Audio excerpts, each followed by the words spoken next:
Salut tout le monde, c'est Caroline et Pascal et aujourd'hui on vous introduit au 3e chemin sacré, le chemin de l'ascète.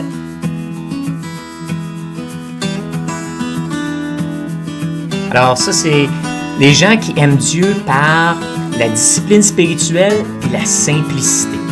Mais on parle vraiment d'un amour pour Dieu qui s'exprime surtout par la solitude, par la rigueur dans les disciplines spirituelles, puis le renoncement. L'ascète pour lui, on doit enlever la liturgie, même toute interaction humaine, le bruit, la foule, les conversations, les doctrines, enlever tout ce qui peut enlever, vraiment distraire de son attention de Dieu et vraiment pour faire place à une simplicité complète. C'est souvent des personnes qui aiment beaucoup l'introspection, souvent même un point d'excès, un petit peu excessif. Comme le sensitif, c'est très sensoriel, la vue, l'odorat, tout est stimulé.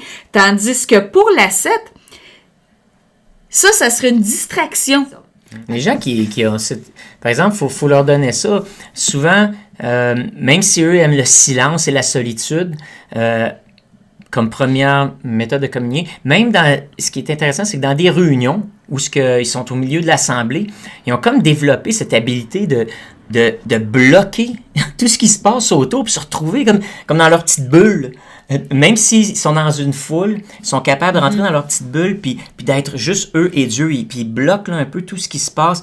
Fait que des fois, on se dit, mais ils sont pas connectés dans ce qui se passe dans la réunion. Peut-être ils sont plus assis puis ils ont tendance à fermer leurs yeux puis pas nécessairement chanter, s'exprimer avec leur voix parce qu'ils aiment juste écouter. Il se fait comme un refuge dans leur tête. Ouais, un petit refuge dans leur tête. Ouais. C'est drôle parce que moi, quand j'avais 3 enfants en bas de 5 ans, des fois, je m'embarrais dans la salle de bain, puis j'étais pas à 7, là, mais j'essayais de me créer une bulle de silence autour de moi, parce que c'était un besoin. Mais là, on parle pas de ça. On parle vraiment des gens, parce qu'on a tous besoin de silence parfois, mais c'est des gens que de nature, ils veulent enlever la majorité des distractions. C'est important pour eux. Alors, des gens qui vont aimer aussi, qui vont refuser d'offrir à Dieu un sacrifice qui va rien leur coûter. Alors, c'est des gens qui vont vouloir, prier. Souvent, les gens, ils vont dire, avec une tendance d'ascète, ils vont dire, moi, je me suis levé pendant la nuit pour prier. Puis une autre personne va leur regarder, pourquoi tu t'es pas prié pendant le jour? Pourquoi tu t'es pas levé à 6 heures au lieu de prier de minuit à 4 heures du matin? C'est comme weird. Puis pour l'ascète, par exemple, c'est vraiment une position de cœur, c'est un sacrifice. C'est la même chose, c'est des gens qui vont avoir une facilité à jeûner, un désir particulier à jeûner, à renoncer, quelque chose de primaire, quelque chose de légitime comme un acte d'offrande devant Dieu. C'est le renoncement, c'est le mot-clé. Les autres, ils aiment les veilles de prière. Tu sais, prier, là, genre, pas juste dans le milieu de la nuit, mais tu sais, ils peuvent prier des heures et des heures, juste d'être en présence de Dieu comme ça. On a les retraites spirituelles, juste la vie simple, mais aussi la persévérance dans l'épreuve. Il y a une discipline spirituelle aussi qu'on n'en parle pas souvent, mais c'est la chasteté. Oui. La chasteté qui, parfois, peut-être pour certains de nos célibataires qui nous écoutez, vous dites, ouais, la chasteté, moi, je suis pas chaste parce que ça me tente. Là. J'aimerais ça avoir mon compagnon ou ma compagne de vie.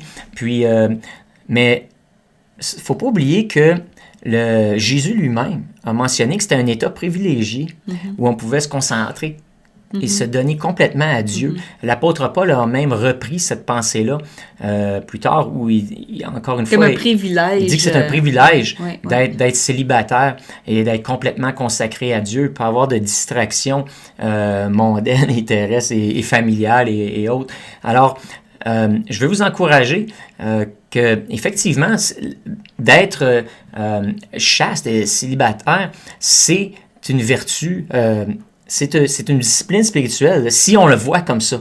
Si on le voit comme une malédiction, ah ben là, il n'y a pas de bénédiction là-dedans, mais c'est effectivement, si on le voit comme un privilège, où il y a une discipline spirituelle, ça change toute la donne. Donc, en parlant de discipline spirituelle, ça fait penser, sais, on parle des ascètes. Un mot-clé pour ascète aussi, c'est la rigueur. Donc, les gens qui ont ce type de connexion avec Dieu, c'est des gens qui sont très rigoureux. C'est des gens qui pourraient être perçus extrémistes. Qui pourraient être perçus comme extrémistes, mais sévères un peu. Mais l'envers de la médaille, c'est comme des athlètes. De la même manière qu'un athlète, un gars qui veut, un jeune qui veut jouer au hockey puis qui veut percer dans les ligues juniors puis après ça, la Ligue nationale, il va se lever, là, il va être à l'aréna à 5-6 heures le matin, là, avant d'aller à l'école, à tous les matins, là. Puis je veux dire... On le traite pas de légaliste. Puis on le traite pas de légaliste, exactement. Donc c'est la même chose avec... Il y a une rigueur qui est là, que ces gens-là imposent à leur corps, imposent à leur pensée. Mais Paul, il dit « Je traite durement mon corps ». Ben, exact. Moi, je pense que Paul avait justement cette approche-là de connexion avec... Je traite durement mon corps afin... Oui. La poursuite du royaume de Dieu est tellement importante qu'il n'y a rien d'autre qui compte. Alors, une autre manière de vivre cette dimension spirituelle, c'est la simplicité volontaire. Cette idée-là de vivre avec moins, ça dérange pas. Encore une fois, c'est cette idée que le ciel est tellement plus important, les choses de Dieu sont tellement plus importantes que aux yeux de la personne, de l'ascète, les choses terrestres sont vraiment vaines. Puis il n'y a pas d'attachement. Puis en fait, ce qui est intéressant, c'est que pour cette personne-là, le succès spirituel ne se mesure pas par la quantité de bénédictions dont je privilégie. Ça, c'est rafraîchissant. On s'entend que c'est rafraîchissant. Parce que pour certains, on se dit, ben, tu sais, je suis vraiment connecté avec Dieu. Regarde, ma vie est bénie. Puis là, fait que ça est béni financièrement, est béni dans mes relations, béni dans mes pensées, dans mes découvertes, béni dans mon travail. Donc, mais pour l'ascète, en fait, son progrès spirituel se mesure surtout par ce dont il peut se passer sur Terre. Donc, les choses terrestres dont il peut se passer. Et puis, c'est ça c'est vu comme, c'est perçu, puis c'est comme un sacrifice, mais c'est une vertu aussi. Encore une fois, parce que tout est pâle comparé à Dieu. Puis je pense que c'est vraiment une dimension importante de ça, c'est que pour ces gens-là, tout ce qui pourrait s'élever au-dessus de Dieu, pour eux, représente comme une menace à leur spiritualité et doit être éliminé. Même ce qui est bien. Ouais, des fois, c'est de couper ce qui est bon pour ce qui est meilleur. Comme quand on taille un rosier. Tu sais, il y a un bourgeon qui est en santé, mais on le coupe pour être capable de porter plus de fruits. Ouais. Encore. Je pense aussi que tout ce qui pourrait dérober Dieu de sa gloire, c'est-à-dire s'élever dans nos vies puis devenir plus important que Dieu, là, c'est vu comme quelque chose qui vole à Dieu ce qui lui appartient, c'est-à-dire notre attention puis notre dévouement. J'imagine aussi que pour les gens que leur raccourci vers Dieu, c'est d'être ascète, ça doit être difficile pour eux de comprendre d'autres personnes, d'autres styles pour lesquels ils aiment beaucoup être très entourés, ils aiment le bruit, ils aiment la connexion, ils aiment servir, ils rencontrent Dieu à travers l'activité, l'action sociale, la justice sociale, à travers l'interaction, les grandes célébrations, les fêtes. Ça peut être difficile à comprendre pour les gens, mais c'est pour ça que c'est beau d'étudier ces chemins sacrés-là, c'est parce que ça nous permet d'explorer, puis on se donne la permission d'être qui on est, on se donne la permission de dire, ben moi, c'est comme ça que je connecte avec Dieu, puis, ben probablement, je peux l'explorer, tu sais, on peut l'explorer, même si c'est pas... Moi, je sais que le sentier de l'ascète, pour moi, ça serait pas un raccourci vers Dieu, ça serait comme un gros détour. Parce que c'est vraiment pas mon... mais c'est correct aussi, ça nous permet de grandir et de se comprendre entre frères et les sœurs. Au lieu de trouver ça extrême, on trouvait ça beau, ce qu'ils font. Puis en même temps, ceux qui ont des tendances à être ascètes, qui ont beaucoup de rigueur, ils peuvent regarder leurs frères puis leurs sœurs sans jugement et vraiment de célébrer et de prendre plaisir à leur chemin sacré parce que ça les fait grandir. C'est ça le but. Le but, c'est que chacun d'entre nous, on prend le chemin sacré qui nous permet d'entrer en communion avec Dieu et de devenir la meilleure version de nous-mêmes et plus près de Dieu être transporté, transformé par son esprit. Alors, c'était le 3e chemin sacré, le chemin de l'ascète.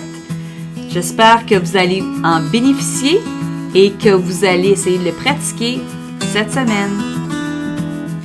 Alors, êtes-vous un ascète? Sur une échelle de 1 à 5, cotez chacune de ces déclarations. Première déclaration.